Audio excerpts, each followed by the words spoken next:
Hello everybody and welcome to Civ House. I'm Rob and today we're going to be going over Charlemagne and his 3 best civs throughout all the different ages for Civilization 7. I'm excited to get into this one as I think Charlemagne is a very unique leader and one that brings a lot to the game in ways that you may not expect. You're going to see that with the different civs that we have picked out here. But before we get into Charlemagne and we dive a little bit deeper, I am going to ask that you guys like and subscribe, mostly so that you guys can be a part of the live stream that we have going on, our very first one on Tuesday, May 27th at 3 p.m. We have activated memberships. We will be revealing the Discord at this time. There are new emotes and everything else that you guys can get by just being a part of the membership. There's even a tier where you guys will have the opportunity to play games with myself and Connor for a video that we will release monthly. So I hope that you guys will take a look at that, maybe give it a shout out, maybe give it a thought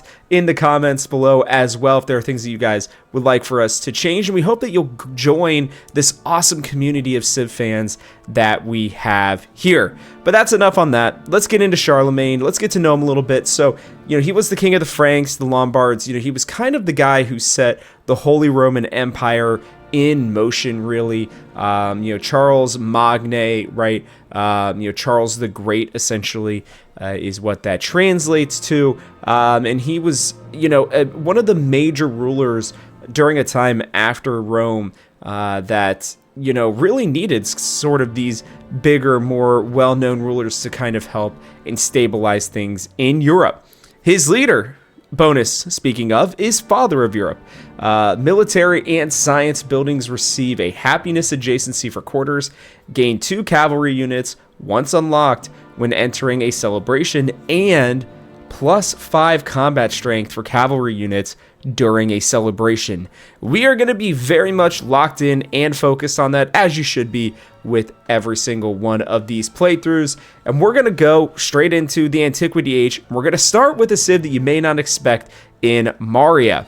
That's right, it may not seem like a natural pairing, but it really works well together.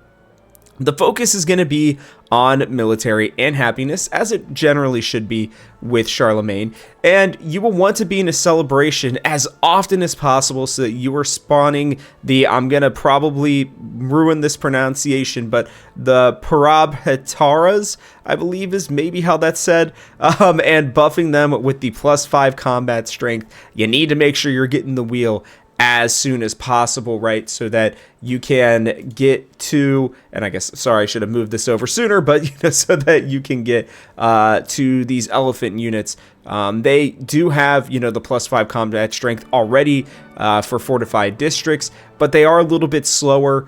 That's going to be okay, especially with the way that you're going to do this build. The Arcaria, once you get this, it's going to allow for your units to heal just by being in a group. You're going to really want your units to be as grouped up as possible. And it's going to allow you to really, truly, set up a formidable front line. The Wuhan as well will, continue to add to this block of units. And with commanders, obviously this makes it so much easier, but you're going to get that plus 3 combat strength for your infantry, for your cavalry from this, so you're automatically getting plus 8 combat strength in this situation, especially once you are obviously in celebrations, and you're going to even get that more so, plus 13 when you're fighting against fortified districts in this situation, which is going to be incredibly strong. Early walls and everything are going to be no challenge here, for your elephant cavalry units. Now you're going to focus on happiness, and you're naturally going to kind of get some science along with this, as well as that's, a bit of the part of both of the kits for this civ and for Charlemagne. So, as you settle with the Nagarika, I believe, again, sorry for pronunciation, you're going to automatically get those happiness yields started. Then the Dharamshala and the Vihara will give you plus 3 happiness yields by themselves. And then, the Dharamshala will also give you the plus 1 science for adjacent quarters and wonders. Once you get the Matha unique quarter, you are getting that plus 10 happiness in this settlement as well. So you are stacking again and again, and you're likely going to be in that celebration, pretty much on cooldown, it feels like. So while Charlemagne is obviously going to be focused on military and science for his adjacency bonuses, you can add in those buildings as well with the unique buildings that we just talked about in the quarters, and you're going to help to produce even more happiness, which, again, happiness explosion. People are going to love living in the Charlemagne Marian Empire. Overall, during this age, your goal will be mostly to finish the military legacy path. That's going to be the focus for, well, I would say most of these ages. And while you do not have the ability to increase settlement limits naturally, you're going to have so much happiness to spare, it's not going to really matter. And, along with this as well, your bolder, of an army can help you kind of push through and get as many settlements as you would like and as you obviously need for this legacy path. And at the same time, you can also work on the codices for the science legacy path, and grab as many of those along the way as you can, even through, conquering other settlements as well. That will wrap it up for the Antiquity Age, though. We're going to head into the Exploration Age, and I'm picking a civ that I think a lot of you might be surprised by, but I am going to pick the Abbasid civilization, and normally I would not recommend a civ that is really tough to get. Some of them are harder, some of them are easier, and some of them are just natural, right? But the Abbasids are just so good, especially if you already had a good start in the Antiquity Age, because if you remember, all of those cities that you got in Antiquity, now you're going to help them explode while still using your strong military. You're going to use the Mamluks, right, to defend, getting that +1 strength when you're stationed in or occupying a settlement for all the urban population that you have. And you're going to go take more cities if you need to. It's tough here, obviously, because trying to improve the 3 camels to even get to this is going to have to be a focus for you in Antiquity. You're going to have to go and try to find them. There are other options here, as always. I probably should have led off with that. There are other ways to play, obviously, as Charlemagne. This is the one that we think is the best. And if you have the opportunity to play as the Abbasid, if you can get those camels, especially considering you're going to be conquering all of those settlements, right? I think that you should have the ability to play as the Abbasid. So you're going to want to focus on what you do as the Abbasid, which is turning everything into cities and creating specialists, which then are going to turn into gold. At the same time, you will be using the madrasa and the mosque to get more science and even more happiness before getting to those ulema, which will start working on the science legacy path.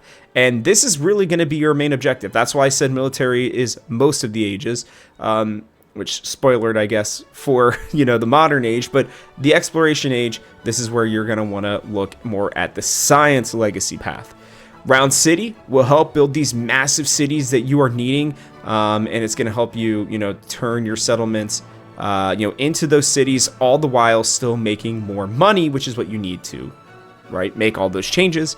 And if you're looking for some action, you're already going to have a massive military, as you're going to be printing Mamluks, because, again, with Charlemagne, you're still going to be getting those cavalry units for all of your celebrations. And, you should be able to go and grab some territory in distant lands to kind of establish yourself over there, especially for, prepping for the modern age.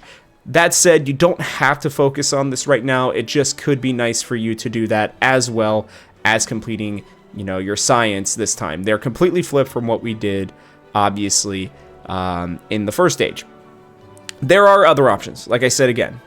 But this one allows you to finally build into the science portion with Charlemagne, and, all the while you will still have a very strong military, and you'll be gaining even more of a passive income, which will help you to get all those cities that you need. Okay, we're here into the modern age, and it's time for all-out war. We are going to be going with the Prussians here. This one's not too terribly hard to get. Having the 3 army commanders is definitely going to be something you should already have. Then, getting the improved 3 Niter Niter, I think that's how you pronounce it, apologies, may be something that you're going to actively have to search for in the Exploration Age, but it will definitely be worth it. You'll have that big army. Again, you're wanting more settlements anyways, so this should feel like something that's definitely a possibility for you, to say the least. You're also going to want to get to, your ideology, study political theory as quickly as possible. And then in most instances, you're going to want to pick fascism as your ideology. But if, others around you are picking a different one, then it's okay for you to still go into communism or democracy, as you should already have the cavalry units that you need, and you probably have a good amount of military attributes as well at this stage of the game. At this point, though, you are going to be giving up on being friendly even a little bit. You're actively trying to fight every neighbor that you have so that you are getting that +1 combat strength, for all the unfriendly or, different civs that you are at war with. A lot of people will probably start trying to fight you naturally as well, which should be helpful. You may be able to get into wars with civs that are nowhere even near you, or leaders, that are nowhere near you, so that'll be good. Also, the Zolvarine Civic will help you keep those trade routes, which you have established as the Abbasids, and that's going to continue to give you those nice bonuses from those different resources. And you are still going to be going for celebrations as well. You have this happiness factory kind of already established, and this will allow you to be printing hussars along with the many that you probably, again, already have this late into a 3-age playthrough. While you're not going to be printing them, Stukas will help you as well, as they will be a very nice air unit for you to have in the game. Lastly here, you're going to want to get to the Bewegunskdrig. Definitely butchered that one, but quickly, so that you're going to have those flanking bonuses for your hussars, right? This entire build is going to be centered around having as many interlocking units as possible to continue to play around those strengths. You're just going to be a rolling ball here, and that's really what's going to happen in this age, especially because after you've gotten all of those things going, the hope is that your cavalry with some support from other units are going to be enough to spread your ideology quickly through the conquering of the other settlements that you need to, and efficiently, and they will get you that military dub so that everybody is under, can we say it, fascism in this game, or communism or democracy, whichever one you end up needing to pick. But yeah, that is going to do it here for this one. I am going to say that I really hope that you guys will have potentially watched the live stream. If you haven't, you can go back and do so. I really hope that you guys will join us for that one. Depending on when this comes out, this may even come out afterwards, to be honest with you. So if you need to go back and check it out, see what happened, all the membership stuff as well, I wanted to give you that quick reminder. But that is going to wrap it up for us on this one. So from our house to yours, thanks for watching, and we hope you'll join us for one more turn.